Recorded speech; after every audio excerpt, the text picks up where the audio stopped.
Hey everybody, Erick Stakelbeck here. This week on the Watchman Newscast, it's a foundational verse for Christians who support Israel. But the power of Genesis 12:3 goes even deeper than you might think.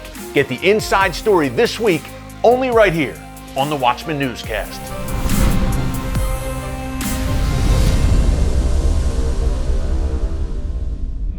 Folks, before we get started this week, I just wanted to thank everyone who's been subscribing to our Watchman News channel right here on YouTube. Our numbers have been growing steadily ever since we debuted the Watchman Newscast back in August. So a big thank you to everyone who's been tuning in every week. If you have not subscribed yet, do so right now. We're bringing you the kinds of cutting edge, relevant, timely information that you just won't get anywhere else, certainly not in the mainstream media. So subscribe and give us a big thumbs up, like what we are doing. We're having a blast bringing it to you every week in these Bible times in which we are living. And that brings us to the book of Genesis, chapter 12, verse 3, where God Almighty says to Abraham, "I will bless those who bless you, and I will curse those who curse you, and through you all families on the earth will be blessed." Now, I want to focus today on number one, the truth of Genesis 12:3, but also the power of Genesis 12:3. We're going to start with the curses. God was very clear when he said to Abraham, and again, the people of Israel, the Jewish people, came through Abraham, Isaac, Jacob, and so on. God was very clear when he said to Abraham, when he laid out his destiny, that he would curse all those nations and individuals that cursed Abraham and his seed, the Jewish people. So let's take a quick tour through the past, 3,500 years of human history and see how that's played out. Pharaoh of the mighty Egyptian empire, the Philistines, the Midianites, the Assyrians, that mighty and brutal Assyrian empire, Haman, the prime minister of the mighty Persian Empire, the Romans, the Greek Seleucid Empire of Antiochus Epiphanes, where the story of Hanukkah and the Maccabees came from, the Babylonians. Take it a little further into the modern day, the Ottomans, the Tsars, the Nazis. Okay, what do all of these far-flung nations and empires have in common? Folks, two things. Number one, all of them persecuted Israel and the Jewish people relentlessly. And number two, all of them have vanished. All of them wound up in the ash heap of history.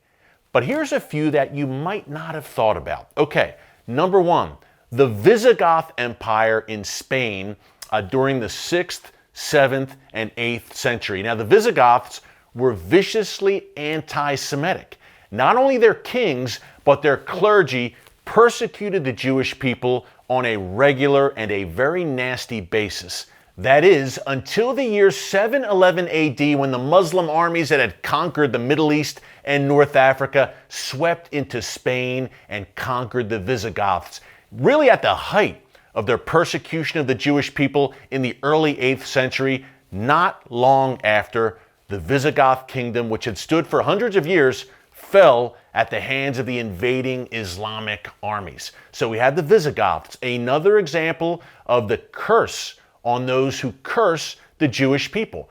Then we have a little bit later in Spanish history, remember the Spanish Armada, the 15th century, early 16th century, probably the most powerful empire in the world was Spain at that time, but also at that time, we had number one, the infamous Spanish Inquisition unfolding, and number two, in 1492, not only did Columbus sail the ocean blue, but that's the same year that King Ferdinand and Queen Isabella expelled the Jewish people from Spain. Folks, not long after that, Spain steadily declined as a world power, which brings me to the third example of the curses that fall upon those who curse Israel. The British Empire. The British government in particular was not a friend of Israel and the Jewish people in this fledgling new state of Israel, which is really ironic because during the 1800s to 19th century, the modern Christian Zionist movement was really born in Great Britain. British officials, think of Lord Balfour, the Balfour Declaration, were hugely supportive of Israel and the Jewish people, but the tide really turned in the 1930s, 1940s when the British government, was actively stopping Jews, in many cases who were fleeing the Holocaust, preventing them from coming into and entering Israel. Really, they took the side of the Arabs, did the British government during that period. And guess what? Not long after, that British Empire, folks, it slowly shrunk and it declined. Okay, that's the cursing part of Genesis 12:3, but what about the blessings? Look no further than the United States of America, the most prosperous, most blessed country in the history of the world. Also, the greatest friend in terms of a nation state that Israel has ever had. 1948, President Harry Truman, becoming a modern-day Cyrus, was the first world leader to recognize the reborn state of Israel. Fast forward to today with President Trump moving the U.S. Embassy to Jerusalem, recognizing Jerusalem as the eternal capital of Israel and the Jewish people. America, by and large, has stood by the nation of Israel steadfastly. One last thing about the book of Genesis, chapter 12, verse 3, and that's the last part of that verse. God says, "And through you, all families on earth will be blessed." Now, earlier on, I mentioned how Israel's blessing the world today with incredible medical, scientific, and high-tech breakthroughs. But there's another, even more important blessing that the offspring of Abraham, that the Jewish people have brought to all of us, and that is the Messiah.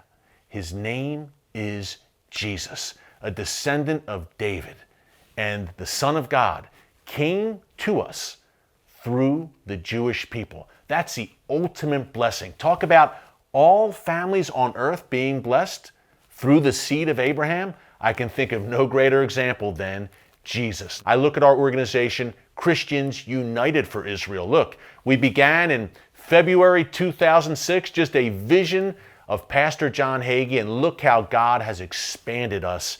In the 2,000-year history of the church, we've never seen a mass movement of Gentile followers of Jesus standing openly and boldly with Israel and the Jewish people. That's exactly what we have today in the form of Christians United for Israel. So join our movement. You see the phone number, you see the URL there on your screen. And while you're at it, if you love the Watchman Newscast, you will love our 30-minute weekly television show called The Watchman. Tune in every Friday night on TBN. It's the world's largest Christian television network. That's 10:30 p.m. Eastern, 9:30 p.m. Central, 7:30 p.m. Pacific time. And you can also catch us on Sunday nights on the Fox Business Network. Folks, I had a blast bringing you this biblical truth on the power of Genesis 12:3. Now be sure to tune in here on the Watchman Newscast next week. That's Thursday, October 31st. I guess you could say this is kind of a two-part series on biblical truth because we're going to bring you a verse, an often overlooked verse that has profound prophetic implications for Israel and for every believer. So don't miss it next week. If you have not subscribed, make sure you subscribe to the Watchman News channel here on YouTube. Tell your friends, your family about us. And hey, thanks for joining us once again this week. Until next time, God bless you. And remember, never hold your peace.